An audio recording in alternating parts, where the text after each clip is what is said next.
The occult metaphysics of expansion and ascension. Most people now know the human being is made up of three core structures: the mind, body, and soul. The mind and body seem to now be reasonably well understood, but the soul structure still appears to be somewhat an enigma. I'm going to try to break down these three structures with particular reference to the soul structure and present them, hopefully in an easily digestible manner. Let's start with the mind. Firstly, all is mind. The mind is the eternal element of our being. This is what is commonly known as consciousness in living beings. Consciousness is a self-aware energy that operates on a universal sine wave amplitude in something called the ether field. The ether field is where all information in existence exists and operates from. This is what some might call the monad, counter space, or heaven. Consciousness can also be described as frequency. Frequency simply being universal electromagnetism, light, sound, and vibration. Some might call this source energy, or the creator, or simply God. In essence, God is not a single entity, but rather the sum of everything in existence, both physically and metaphysically. Hence the theological expression, God is all around us, the Alpha and the Omega. Alpha in reference to all-encompassing space, and Omega in reference to eternal time. In human beings, this God essence of energy is manifest as an intelligent electromagnetic frequency we call the conscious mind. And of course, the individual conscious mind has a direct link to the universal source ether field via the electromagnetic sine wave spectrum all around us. The process of thinking is simply one's conscious mind tuning or dialing into certain frequencies for information from the universal ether field. However, despite popular assumption, the process of thinking does not begin in our brains, but actually in our hearts through our intent. Intent is the original search engine of a living being. Our actions stem from our thoughts stem from our heart's desires, intent, and our intentions are determined by our level of conscious awareness. Of course, we now know there are four states of conscious awareness: the unconscious, the conscious, subconscious, and superconscious mind. In essence, a conscious mind is not just in our brains, but also in our hearts and indeed our whole being. A thought is first manifest in the heart, then transmitted into the brain, which then processes the information, and finally our bodily organs converts it into action. The condition of one's heart, intent, determines the nature of information one searches for. The condition of one's brain's programming determines the quality and accuracy of which that information will be filtered and processed. The sum condition of one's intent, heart, plus one's processing, brain function, is what we call intelligence. And of course, the condition of one's bodily organs obviously determines the final outcome of actioning one's intellectual interpretation. We've all heard the saying, I am because I think because I am. The best comparative example of what I've just explained is the internet and computers. In fact, computers and the internet are a physical manifestation of the metaphysical reality I've just described. We all know the internet does not have a rigid space, time, or shape. It is omnipresent, meaning it exists everywhere, all the time, easily accessible if one has the right tools. The internet is comparatively a physical manifestation of eternal source energy. Of course, we all know computers need signals and transmitters to access the internet, just like humans need intentions and thoughts to access the ether field. And just like in humans, satellite signal antennas are the heart of the internet, where it all begins. The job of the satellite signal antenna is to make connection with the computer. At this point, information is then transmitted, usually via Ethernet cables, into a programmed computer microchip for processing. This is the same exact process that occurs within the human mind frame. In humans, our intent is like satellite signal, Our thoughts are like the Ethernet cable, and our brains are like the computer microchip that processes the transmitted information. Satellite signal towers, antennas, and microchips are what we might call a computer's software. And likewise, in humans, our hearts, brains, and cells are our human software. Comparatively, a computer's mainframe is similar to that of a human body. A computer screen is comparatively similar to the face of a human. The cameras are like eyes, speakers like ears, and the keypads like fingers.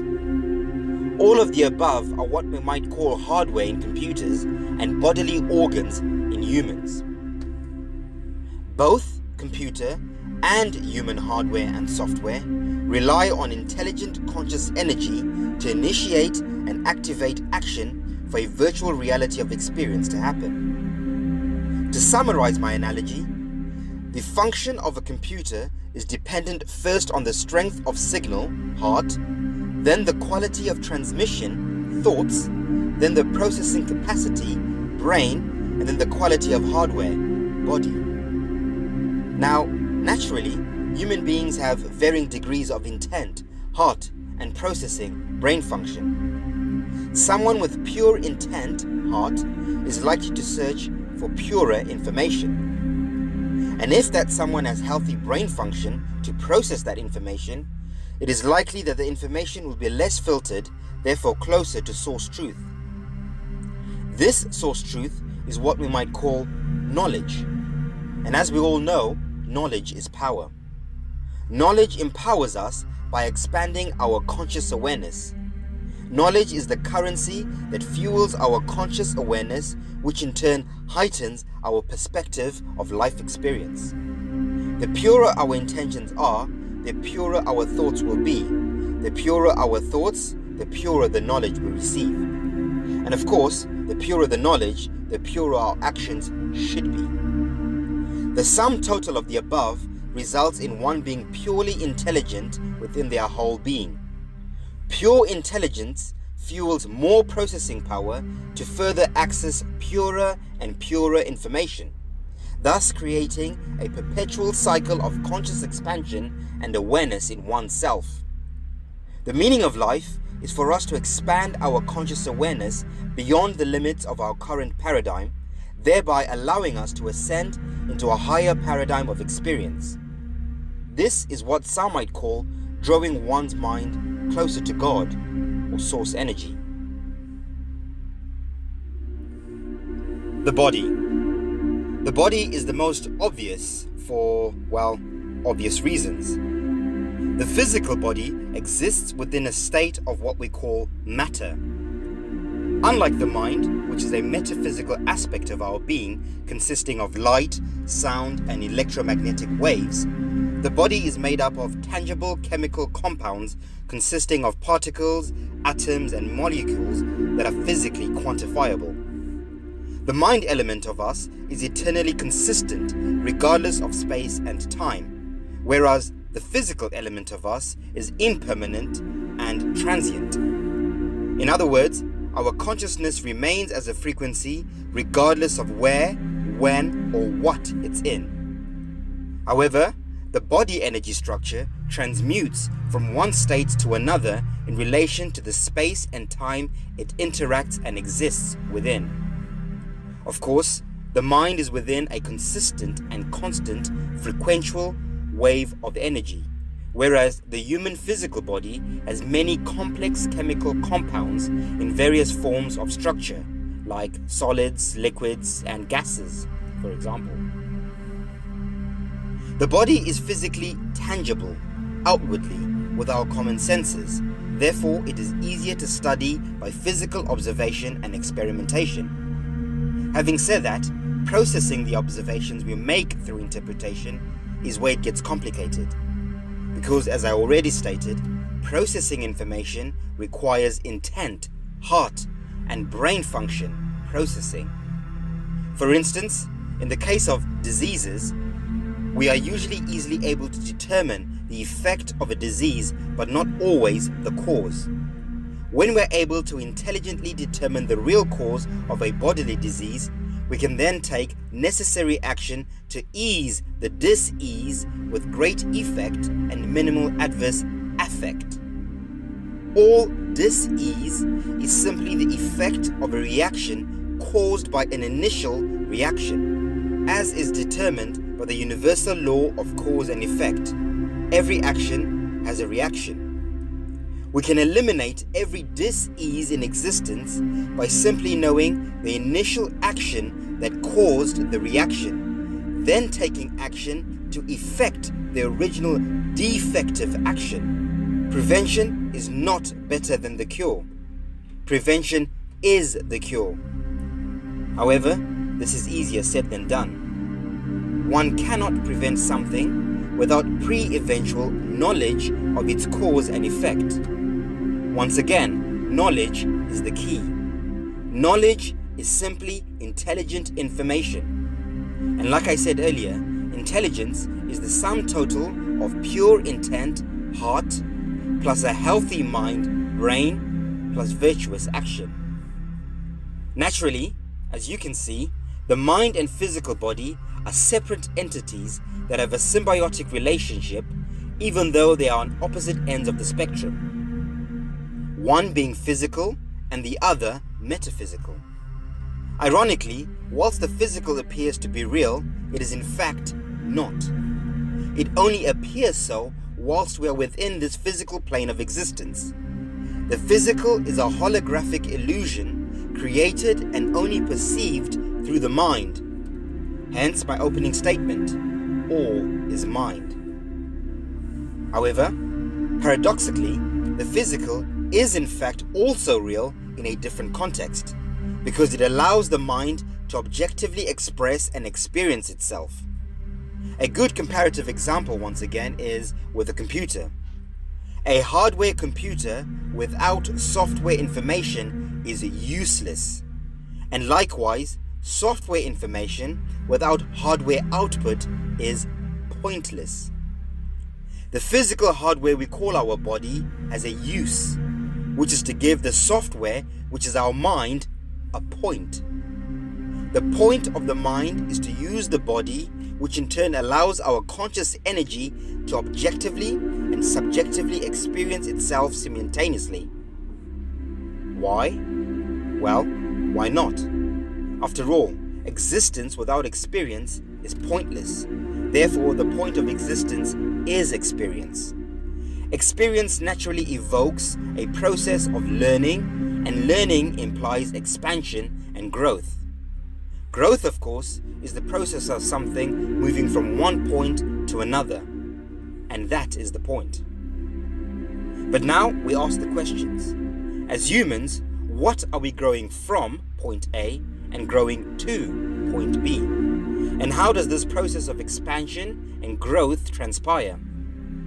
Well, the short answer is the soul system. The soul. So, what is the soul system and how does it tie into all of this? Well, the soul is literally right in the middle of it all. Let me explain. Firstly, the word soul is in close relation to the celestial solar system above our heads, as well as the soles of our feet that keep us grounded. It's also interesting that in the English language, when something has served its purpose, it must be sold, a process in which the exchange of currency allows something to move from point A to point B. Bear this in mind as we go along. Now, there is much contention about what a soul actually is. However, most proponents suggest that the soul is basically our consciousness, and I would tend to agree to a degree. Consciousness is not the soul. Consciousness is within the soul. The soul is the bridge that links the metaphysical to the physical, conscious energy to physical matter.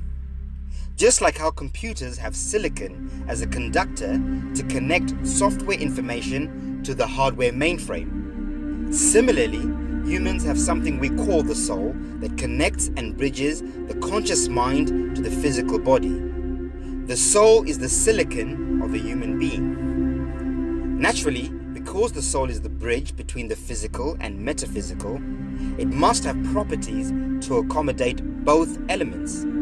Therefore, a soul by nature must be malleable with physical qualities within a metaphysical state. The only element in the universe with such transitional qualities is plasma. So, before we delve into the soul, we must first understand plasma. It is now well established that plasma is the most abundant substance in the universe. In fact, over 99% of matter in the visible universe is believed to be plasma. Plasma is a form also called a state of matter. The three other common states of matter are solids, liquids, and gases. So plasma is sometimes referred to as the fourth state of matter. Plasma is created by adding energy to a gas, so its atoms and molecules separate into negatively charged electrons and positively charged ions. This process is called ionization. It's also interesting that plasma is said to be a better conductor of electricity than even copper. Unlike the other states of matter, the charged particles in plasma will react strongly to electric and magnetic fields, or rather electromagnetic fields. If a plasma loses heat, the ions will reform into a gas. When the atoms in the gas are broken up, the pieces are called electrons and ions. Because these pieces have an electric charge, they are pulled together or pushed apart by electric and magnetic fields. This makes a plasma act differently from a gas. For example, magnetic fields can be used to hold a plasma, but not to hold a gas. Stars, including the sun and moon, are most likely made of plasma. On Earth, lightning creates a strong plasmic discharge, thus grounding etheric plasma from the plasmic electromagnetic torus field dome above us to the earthly plane below. This plane of our Earth is indeed contained within an electromagnetic plasmic torus field, what some might call the dome. In fact, our entire universe is contained within an electromagnetic plasmic torus field, what many ancient cultures called the cosmic egg. I also propose that the Earth is a vast plane of land, currently divided into 5 concentric realms or dimensions. 4 of these 5 realms or dimensions are each concentrically cocooned within their own electromagnetic plasmic torus field. Within our realm, we can actually partially see 2 of these electromagnetic plasmic torus fields. The Aurora Borealis cocooning the North Polar Realm, and the Aurora Australis cocooning our realm around the South Polar Rim. Naturally, each of these realms have their own electromagnetic plasmic solar systems, just like we have our electric sun and magnetic moon. The very core center of our Earth is a dielectric realm with dipolaric energy. We might call this the magnetic north. Modern science would refer to this as the black hole region of counter space. It is referred to as a holy mountain of Earth in many religious and mythological scriptures: Mount Meru, Mount Olympus, Mount Zion, etc., etc.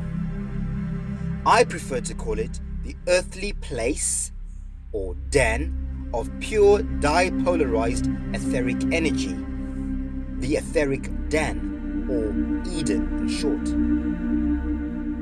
The next realm beyond the Eden center is what we might call the Garden of Eden. From our perspective, this is the realm located beyond our Arctic North Polar Rim, where we see the Aurora Borealis plasmic dome. Modern science calls this the magnetosphere. This realm has an androgynous solar system, Mercury, which is an electromagnetic plasmic sun and moon in one, sometimes known as the Black Sun. This bipolaric solar system creates an ultraviolet, bioluminescent twilight atmosphere within this realm. I hypothesize that the atmosphere in this realm is highly ionized comparative to the air in our realm. In our realm, we have our electric plasma sun and magnetic plasma moon, both of which create the three-dimensional photonic atmosphere we experience within this dimension. The realm beyond our Antarctic South Polar Rim has Mars as its electric plasma sun and Venus as its magnetic plasma moon. And the realm beyond that has Saturn as its electric sun and Jupiter as its magnetic moon. Above the Earth plane, with its various plasmic electromagnetic torus fields and solar systems, is the etheric planes, also known as the firmament or heavens. This is where we find the star systems and other such celestial bodies of energy. I also find it interesting that modern science says the stars contain very high pressurized plasma, and the space within the celestial etheric field contains very low pressurized plasma. Now, as you can see, plasma is a core element that holds our entire universe together. Plasma is everywhere and in everything in various quantities, forms, and structure. It's in plants, water, the air, and even humans.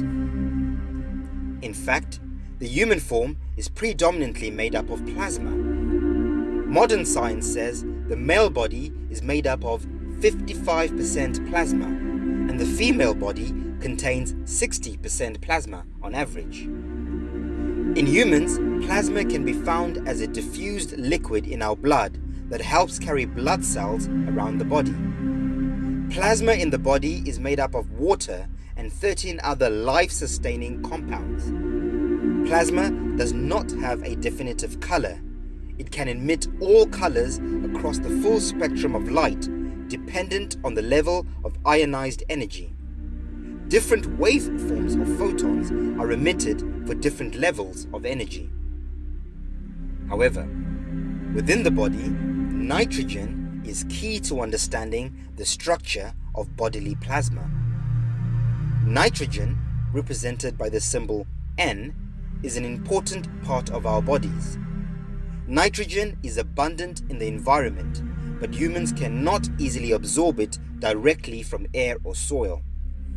We absorb it best from green plants and microbes that convert it into a usable form for humans, what is called a fixed reactive form. Nitrogen is the agent that builds amino acids in our body, which in turn makes proteins. It is also needed to make nucleic acids, which form DNA and RNA. Plasma in the human body is usually yellow, a good example of low-energy nitrogen plasma. Low-energy nitrogen creates yellow plasma, and high nitrogen creates violet plasma. Violet is the color at the end of the visible spectrum of light between blue and the invisible ultraviolet. The aurora torus fields have mixed plasma energy of oxygen and nitrogen in varied energy levels. It is what gives them their ultra spectrum of colors, but predominantly green, red, yellow, purple, and blue. However, plasma in its purest form appears mainly in two colors, red and blue. These colors come from the main fuel for pure universal plasma, which is hydrogen. Just like plasma is the most abundant state of matter in the universe, hydrogen, as atomic H, is the most abundant chemical element in the universe. Now, as you can see, it is evident that electrons, ions, nitrogen internal, and hydrogen external are key core ingredients to further understanding human plasma that houses conscious energy we call the human soul. This human plasmic inner body is what we might call our light bodies. Ascension is simply the chemical process of one transmuting their inner plasmic body from physical red blood to pure plasmic violet blue light, merging from red to blue to become ultraviolet. This is what past alchemists referred to as turning lead to gold. This alchemical process is also what we might call freeing one's soul. Remember, like I said, a soul is simply our inner plasmic light body that houses our consciousness. This inner solar plasmic body is called a soul as it is grounded to the earth through the soles of our feet and nourished by the solar systems rotating above our heads. This freeing of one's soul can only be achieved firstly by us understanding what a soul is, its properties and structure, which we now know, of course, is plasma. We must then take virtuous action to purify and expand our solar plasmic light bodies. This virtuous action requires physical protocols from the outside in. Inner freedom begins with outward expression. All the ingredients we need to do this are found around us in nature. Direct sources include the sun. The sun gives us hydrogen electric energy. We can absorb this energy by regularly sun gazing or sunbathing. 2. The moon. The moon gives us magnetic energy in the form of ions. During a full moon, there is an increase in positive ion ratios, which in turn has an effect on human psychological behavior. This is a time where the positive ions in the air outnumber the negative ions by a ratio of over 3 to 1. Moon meditation in moonlight is crucial. 3. Food. Plants, fruits, vegetables and herbs contain electromagnetic photonic light in the form of nitrogen. It is crucial we consume as much of a raw plant-based diet as possible, preferably organic. Of course, it goes without saying, GMO plants have less electromagnetic photonic light than organic plants, and chemical nitrogen is obviously not as effective as natural nitrogen. Water. We must drink as much hydrogenated water as possible. Water is most hydrogenated when it is distilled. Lightning naturally distills water out in nature. Unfortunately, chemtrails and pollutions make water still and not distilled. Water can easily be distilled by using mechanical and or natural distillers and various distillation processes. Of course, it goes without saying that we should all stay away from unnatural chemicals that might be absorbed into the plasmic bloodstream. Following these simple natural virtuous actions allows our inner plasmic light bodies to begin the dye process. Dye-stilling or distilling our plasmic blood, thereby diffusing or diffusing impurities, which then creates a dielectric difference or difference, merging from red to blue shift. I must stress again that diet is integral to the dye process.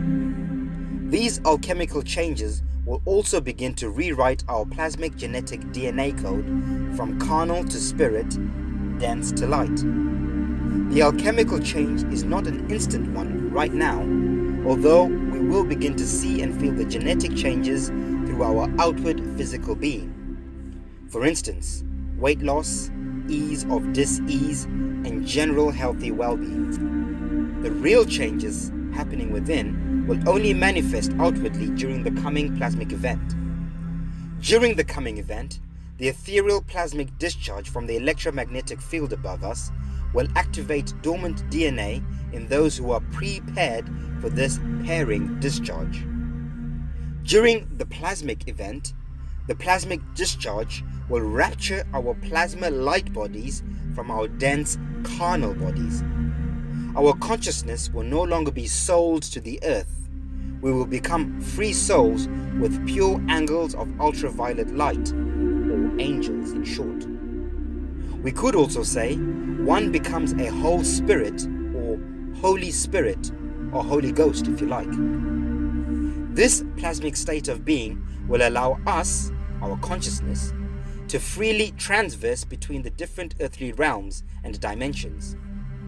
This alchemical process is rare and unique in that it allows one's consciousness to leave the carnal physical body and ascend into a new experience without having to go through the reincarnation amnesia process.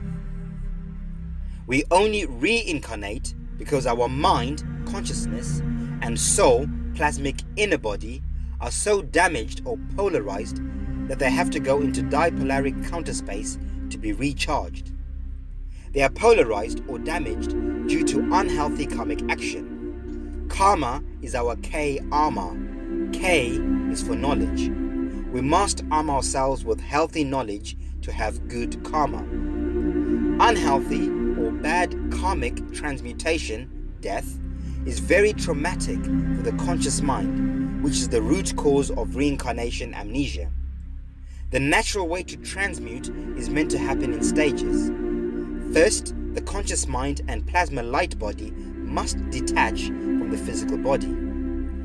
Then, next, the conscious mind can then detach from the plasma light body if so required. By us depolarizing ourselves here on earth, we are in fact beating death, and thereby taking control of our own conscious destiny and our soul's destination. This is what is meant by sayings like one having their own sphere of destiny, or the truth, intelligent knowledge shall set us free. I, for one, am looking forward to transcending into an ultraviolet blue being and ascending into the next school, the North Polar Twilight Zone Garden of the Ether Den. In conclusion, it's interesting that in the Bhagavad Gita, evidence again supports a very ancient race of blue-skinned people through the stories of Lord Krishna. Similar to angels described in many theological scriptures, Krishna was described as being a demigod blue avatar being. Shiva is also described as a dark blue demigod. And finally, I leave you with this. The Anishinaabe Nation Prophecy of the Blue People. Anishinaabe means original people. It is a collective name for groups of indigenous people of the Americas. Anishinaabe people were commonly found in the subarctic region of the Americas. Anishinaabe people have preserved their traditions to this day. The prophecy says, open quote, according to the prophecy, there are 4 groups of people: the red, the yellow, the black, and the white. Chief Kawarshin says that from today's youth, a new group of people will be born. The blue people of old will emerge. They will be tolerant of each other and will bring spirituality, harmony, and sacredness back to the earth. This will prepare the way for a rebirth of Mother Earth.